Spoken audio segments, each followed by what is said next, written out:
মাগরিবের সালাত আদায় করেই আমরা বসি। এই সময়টা মূলত জিকিরের সময়।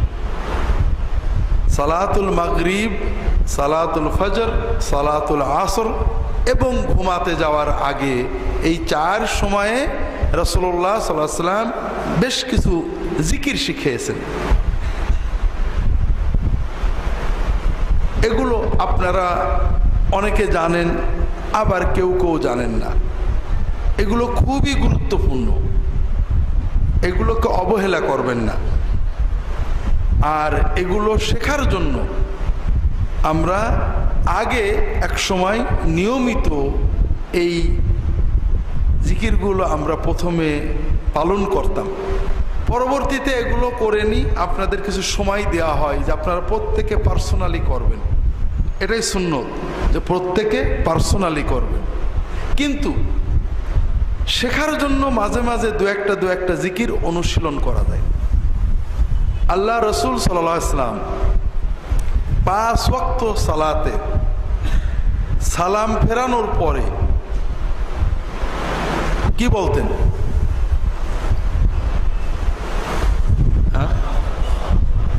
মাশাআল্লাহ, এই তো অনেকেই জানা মানুষ আছেন। সালাম ফেরানোর পরেই তিনি 3 বার বলতেন আস্তাগফিরুল্লাহ, আস্তাগফিরুল্লাহ, আস্তাগফিরুল্লাহ। তার মানে আমি আল্লাহ তাআলার কাছে গুনার জন্য ক্ষমা চাচ্ছি, আমি আল্লাহ তাআলার কাছে গুনার জন্য ক্ষমা চাচ্ছি, আমি আল্লাহর কাছে গুনার জন্য ক্ষমা চাচ্ছি। এখন বাঙালি একটা সহজ হিসাব আমাদের আছে যে নামাজ পড়ে কি গুনাহ করলাম নাকি, যে নামাজের সালাম ফিরিয়ে আগে মাপ চাইলাম। একজন বাড়িতে ঢুকে দেখে যে তার স্ত্রী খুব কাঁদছে, আল্লাহ আমার গুনাহগাতা মাফ করে দাও, খুব কাঁদছে। তখন ওর মনে সন্দেহ হয়েছে, নিশ্চয় স্ত্রী কোনো অন্যায় করেছে আজকে, নিলে এত কাঁদবে কে, ধরে বউয়ের মাস শুরু করে দিয়েছে। আসলে বিষয়টা এরকম নয়। বিষয়টা হলো ছোট্ট বাচ্চা, তার মনে কিছু চাওয়ার আছে। যখন মাকে হাসি খুশি দেখে তখন সবচেয়ে জরুরি চাওয়াটা আগে চাই, মা আমার এটা লাগবে।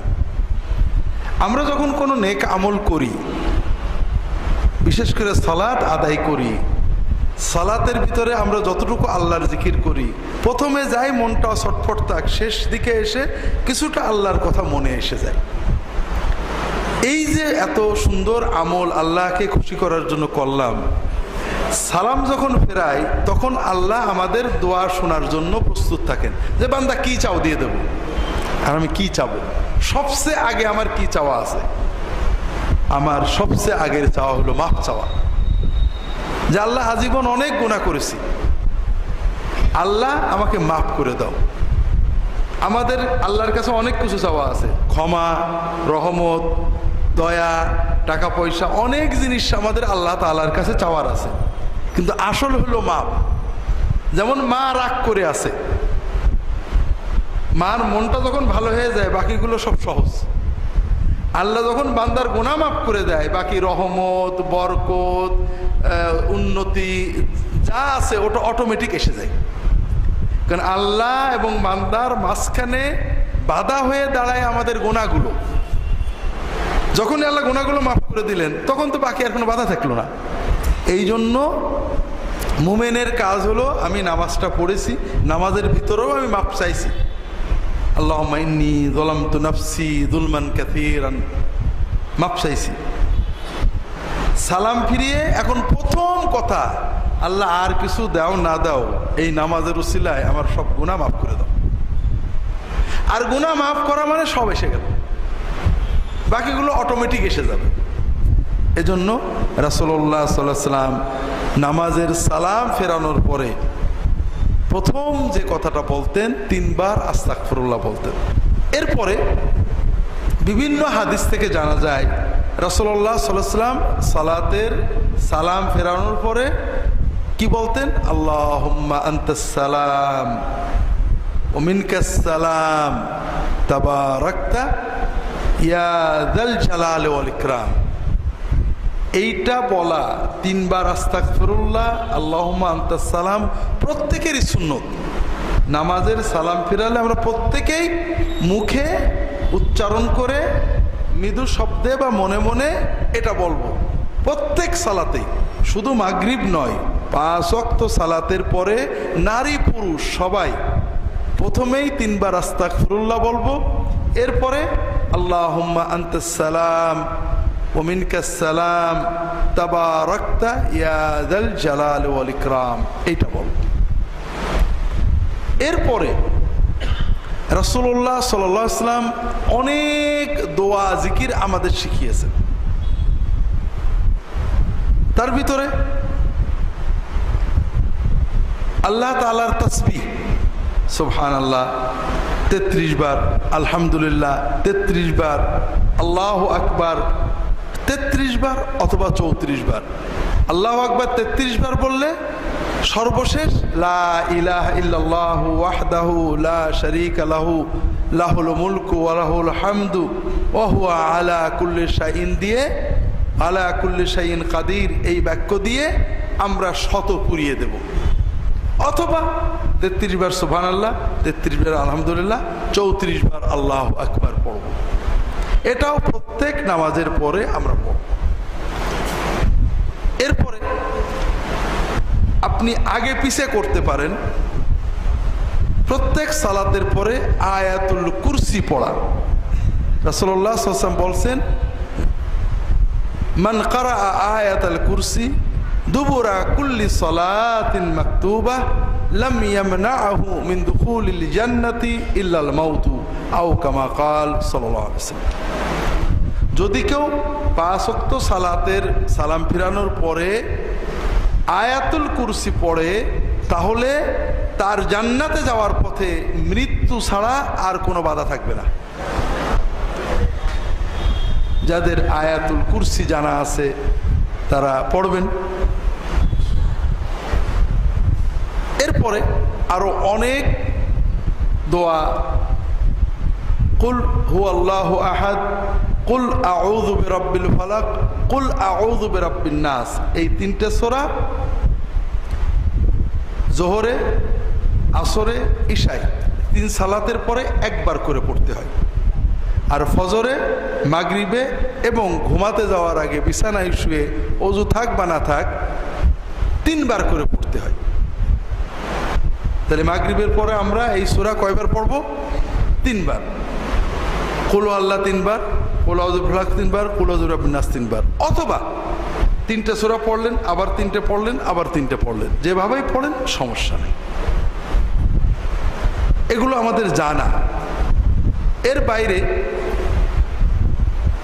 অনেকগুলো দোয়া জিকির রাসূলুল্লাহ সাল্লাল্লাহু আলাইহি ওয়াসাল্লাম আমাদের শিখিয়েছেন, যেগুলো আমাদের জন্য অনেক কল্যাণ বয়ে আনে, মুখস্থ করতে হয়। দরুদের কথা গতদিন বলেছি, 10 বার দরুদ শরীফ মাগরিবের এবং ফজরের পরে পড়লে রাসূলুল্লাহ সাল্লাল্লাহু আলাইহি ওয়াসাল্লামের শাফাত সেই মানুষের জন্য পাওনা হয়ে যায়।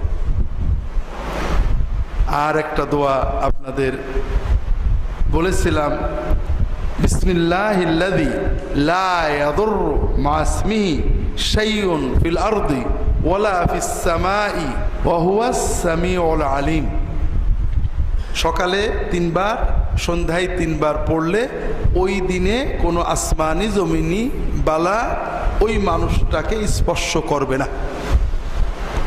ছোট বাচ্চাদের আমরা যদি সকালে 3 বার পড়ে ফু দিয়ে দিই, মাথায় গায়ে হাত দিয়ে একটু পড়ে দিই, সন্ধ্যায় পড়ে দিই, ইনশাআল্লাহ ওই দিনে তার কোনো আসমানি জমিনি বালা তাকে স্পর্শ করবে না। আপনার দৌড়ে বেড়ান হুজুরের কাছে তাবিজ নেওয়ার জন্য, মা যে মহব্বতে পড়তে পারে, হুজুর তো ওই মহব্বতে পড়ে ফু দিতে পারে না। আমি কোনো রকম,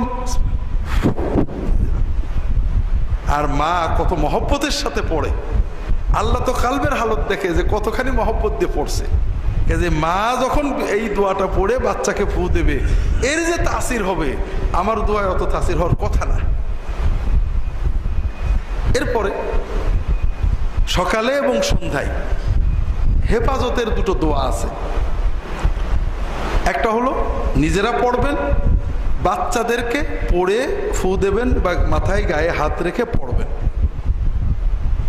আউযু বিকালিমাতিল্লাহি তাম্মাতি মিন কুল্লি শাইতানিন ওয়া হাম্মাহ ওয়া আইনিন লাম্মাহ।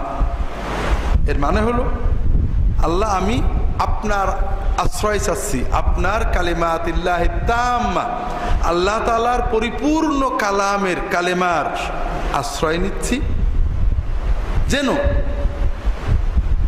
কোনো শয়তান, জিন, কোনো কীট পতঙ্গ, বিচ্ছু, সাপ, কোনো বদনজর যেন আমার ক্ষতি করতে না পারে। 3 বার। এবং ছোট বাচ্চাদের এই দোয়া পড়ে সকালে এবং সন্ধ্যায় 3 বার ফু দিয়ে দেবেন, গায়ে হাত দিয়ে পড়বেন। আরবিটা যদি উইযুকা এরকম বললে ভালো হয়, তবে না পারলে এইভাবেই পড়বেন, আউযু বিকালিমাতিল্লাহি তাম্মাতি মিন কুল্লি শাইতানিন ওয়া হাম্মাহ ওয়া আইনিন লাম্মাহ। এটা সকালে, সন্ধ্যায়, ফজরের পরে, মাগরিবের পরে নিজেরা পড়বেন, বাচ্চাদেরকে পড়ে ফু দিয়ে